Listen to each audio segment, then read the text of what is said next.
আপনি দেখবেন আমার ভিডিও, আমি দেখবো আপনার ভিডিও, এইভাবে তো আমাদের ফেসবুকে আমাদের ভিডিওগুলো সাজেস্ট ফরিতে পাঠাবে, নন ফলোয়ার্স যারা আছে তাদের কাছে নিয়ে পৌঁছাবে।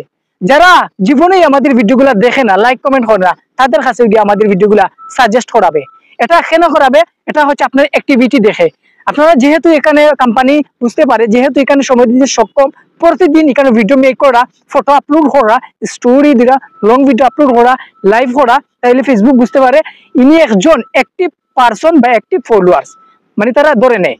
সো আপনারা অ্যাক্টিভিটি দেখাও, অ্যাক্টিভিটি দেখে যেন কোম্পানি বুঝতে পারে আপনি একজন সঠিক পারসন, রিয়েল পারসন, একজন সঠিক মানুষ আপনি, সেটা যেন তারা ক্যাচ করতে পারে, সেটা যেন তারা ম্যাটার না করতে পারে। সো আপনারা এখানে সময়টুকু মূল্যবান ব্যয় করলেও আপনারা ইনশাল্লাহ সফলতা পাইতে পারেন, যদি না আপনাদের অ্যাক্টিভিটিটা না থাকে, যদি আপনাদের আনঅ্যাক্টিভ হয়ে যায়, তাইলে আপনারা এখানে জীবনে সফলতা পাইতে নাই।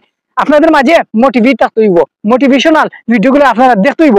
যাদের ভিডিওগুলো সামনে আয় সবার ভিডিওগুলো দেখবেন, দেখলে আপনারা মোটিভেট হবেন, আপনারা মানে এখানে ভিডিও করতে আগ্রহীটা বেড়ে যাবে।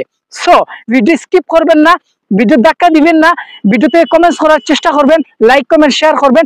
ইনশাআল্লাহ আপনাদেরও এইভাবে নন ফলোয়ার্স যারা আছে তারাও আপনাদেরকে এইভাবে ফলো করা শুরু করবে, তাদেরও পাশে আপনারা দাঁড়াবেন, তারাও আপনার পাশে দাঁড়াবে। Thank you.